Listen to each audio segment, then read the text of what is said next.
God save the bended knees. Reaching out for what we can't see. Come on, give it a rest. Come on, this is just a. Come on, give it a rest. This is just a. Come on, this is just a test. That was This Is Just a Test by the Dum Dum Kids, and welcome to Deep Dive. Today, in part 2 of our series, we're going deep into the wonderfully weird world of the Dum Dum Kids. You've probably heard their music, maybe even felt the urge to panic responsibly, but their origin story is as unique as their sound. And honestly, when I saw this press release, I wasn't sure what to expect. Yeah, it's a bit out there, isn't it? Definitely not your typical band bio. Not even close. We usually start with formed in their garage in 92, but this is something else. Right. We jump right in with Mitch Marlowe. He's like their front man, I guess. Anyway, we're thrust into his college days, University of Illinois, right? And get this, his band at the time called the Disco Diabetics. Hold up, Disco Diabetics. Now that's a name I haven't heard in, ever, actually. What kind of music are we even talking here? If they call it white wine and cruise band music in this press release, whatever that means. White wine and cruise band. Okay, you know what? I'm just going to let that one wash over me for a second. It's just, wow. So we've got college-age Marlowe, rocking the high seas vibes in the Midwest. What's next? So picture this campus concert, right? Marlowe's doing his thing, and somehow he crosses paths with a professor, Dietrich Lawrence. And Lawrence, he's doing all this research on music. The effect of music on the brain, maybe. I feel like I've heard about studies like that. Close, but way weirder. Lawrence is studying the effects of music on mice. On mice? Okay, now that's a twist. I mean, it's not unusual science and all, but still. Go on, I'm hooked. So apparently this guy finds out that indie rock makes the mice all depressed. Can you believe that? Depressed mice, huh? I'm not sure what's more surprising, that they can measure mouse depression or that indie rock is such a downer for rodents. Did they specify which artists? What exactly constitutes mouse-depressing music? Okay, so they specifically mentioned the Benny Hill theme song as a, quote, control sound. They used the Benny Hill theme. I don't even know what to say to that. Mice, indie rock, Benny Hill. I'm already lost in this story, and we're only, 5 minutes in? Oh, we're just getting started, so hold on to your hats, because this is where it gets really wild. All right, so we've got depressed mice, a cruise ship enthusiast, and a professor with a very particular taste in experimental music. Where do we go from here? This is where things get really interesting, so buckle up. Enter Eddie Jemison, future band member, and at this point in our story, a brave volunteer in Professor Lawrence's sonic experiments. Wait, hold on. He volunteered for that. Knowing about the mice, knowing about Benny Hill. This guy's got guts, I'll give him that. He does. So Jemison's in the lab, headphones on, and what does he hear but that little ditty called Sugar Boogie 2? A Marlowe original, of course. Sugar Boogie 2. Okay, that sounds almost normal. Almost. What's the catch? 4 hours long, cellophane-wrapped tambourine, something like that. You're not far off. This track, my friend, is described as lacking any discernible melody or rhythm. No melody, no rhythm. Okay, yeah. Now that's experimental. I'm picturing just pure sonic chaos. You're getting warmer. Oh, and it does indeed feature some unique instrumentation, including, you guessed it, a hamster wheel. A hamster wheel, as in the wheel a hamster runs on. Are we sure this isn't a prank? I assure you, this press release is very serious, deadly serious even. Apparently, Marlowe's sister had this pet hamster, Howard, and Howard was the musician behind that particular instrument. So, to be clear, we have a song that's supposedly the catalyst for this whole band, and it features a hamster running on a wheel. And it's not even a short bit. It's what were the liner notes you mentioned? They casually mentioned that the edited version of this track clocks in at over 4 hours long. 4 hours. Edited. Okay, see, that's what gets me. They heard that and thought, you know what this needs?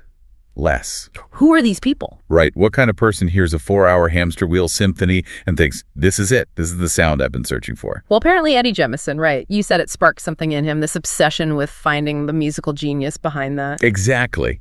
Jemison becomes, shall we say, fixated on finding the source of this sonic masterpiece.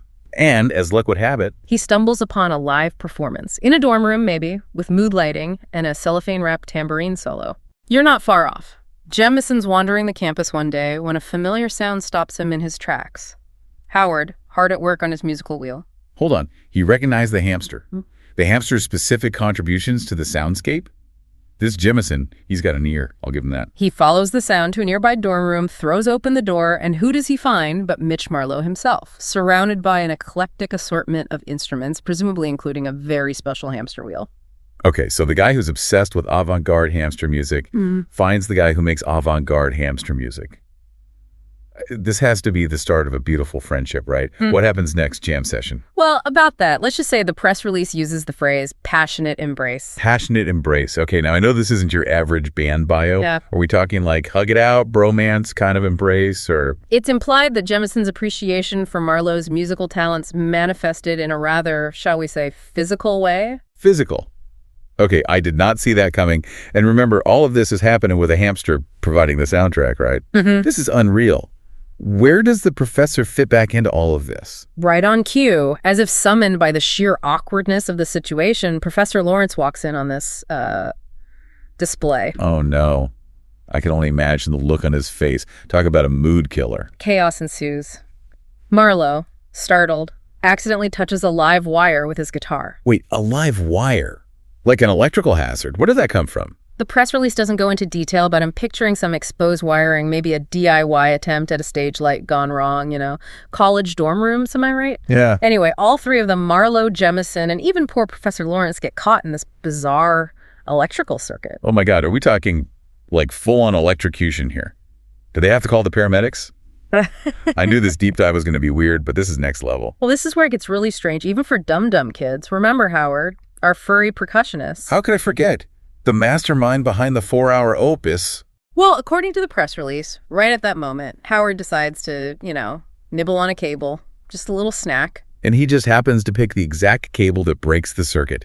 Talk about your unlikely heroes. I bet Peter would love this story. Right. So, thanks to Howard, our three intrepid musicians are saved from a potentially shocking experience. Talk about a close call. Okay, so they're all wired together, literally, thanks to Howard the hamster and his cable-chomping skills. But this is a band, supposedly. Did this near-death experience, fuse their musical sensibilities? Or do they all wake up speaking fluent dolphin or something? I mean, that would make for a killer album title, though, right? Dum Dum Kids speaking in clicks.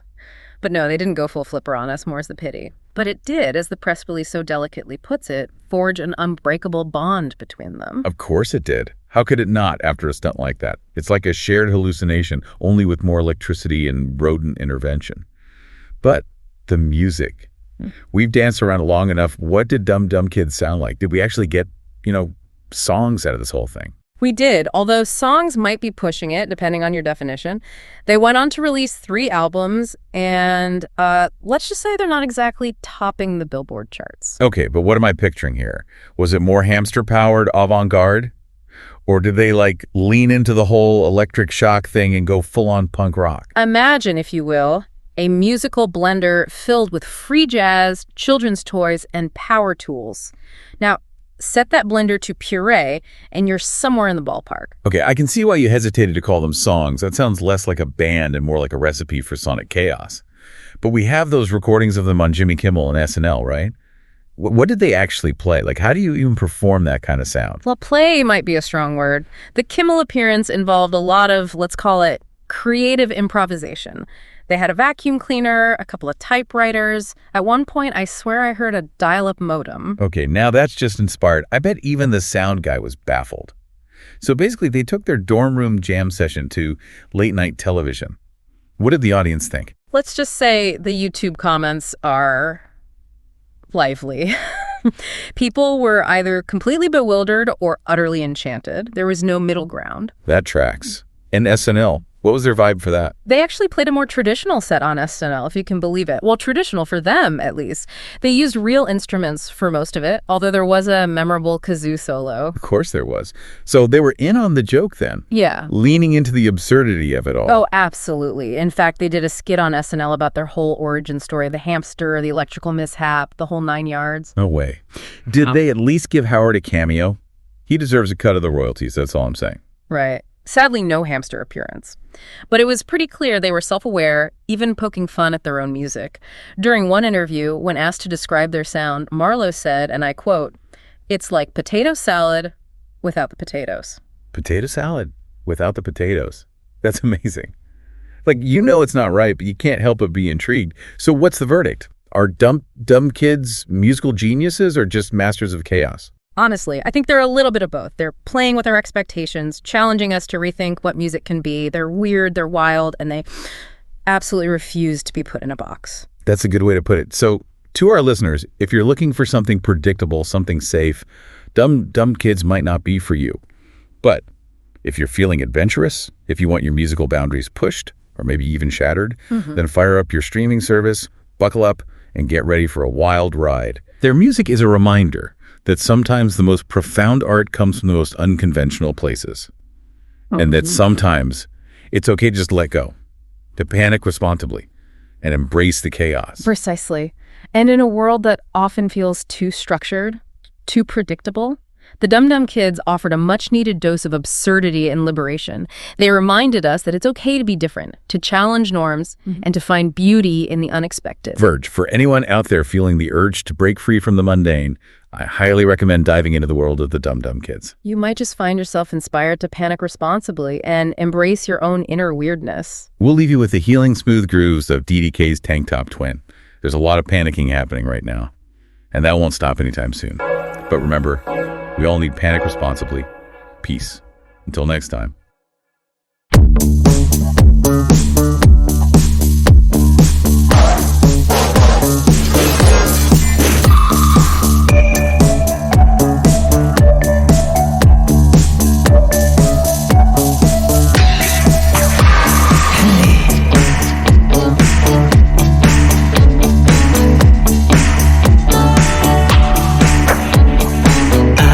Electric blue, smiles without an end, both blinds me and you. I swear the tank top twins are gonna ride again. We'll ride again. Tell me what you see on the other side. Tell me who to be. Tell me not to cry. All those memories, they don't mean a thing, 'cause you're right here with me. I swear the tank top twins are gonna ride again. We'll ride again. The TikTok twins are heaven bound. One got lost and one got found. She says, baby, don't let me down. Dry your tears, you're here and now. You're here now. Here now.